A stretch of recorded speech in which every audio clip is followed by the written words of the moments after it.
Yes, så jeg vil nu kort genfortælle kapitel 2.2 og 2.5. Starte med at fortælle lidt om konkurrencedygtighed. Konkurrencedygtighed, det er det her med, at man sådan skal adskille sig fra sine konkurrenter og have skabt værdi ved kunderne, som kan få få kunderne til at købe sine produkter.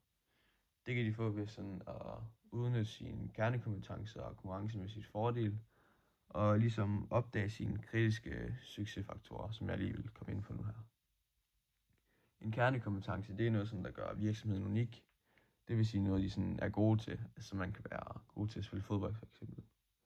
Hvorimod den konkurrencemæssige fordel, det er noget, som der sådan adskiller dem fra de andre, som man kan sige det sådan. Altså det er noget, de sådan er bedre til end andre, som de for eksempel kan være de eneste, der producerer en eller anden vare, som kunderne vil have for eksempel.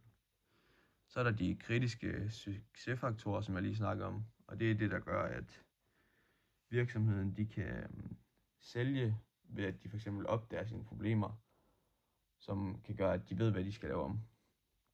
Så er der en værdikæde, og det er sådan nogle aktiviteter, som der sammen skaber den her værdi for kunderne, eller det her behov for, at kunderne skal købe.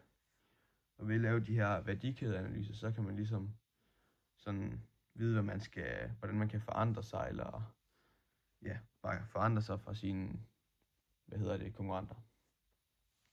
Produktudvikling, produktion, marketing, salg og service, det er sådan en del af den her værdikæde.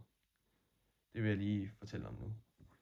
Produktudvikling, det handler om, at man skal skabe nye produkter, som gerne vil være godt, hvis man kunne være de første på markedet, så at der ikke vil være så meget konkurrence. Så er der produktion, det handler så om, at man skal producere de her varer. Så er der marketing, det handler om, at man skal markedsføre sig. Og så er der salg og service, som handler om, at man så skal sælge de her.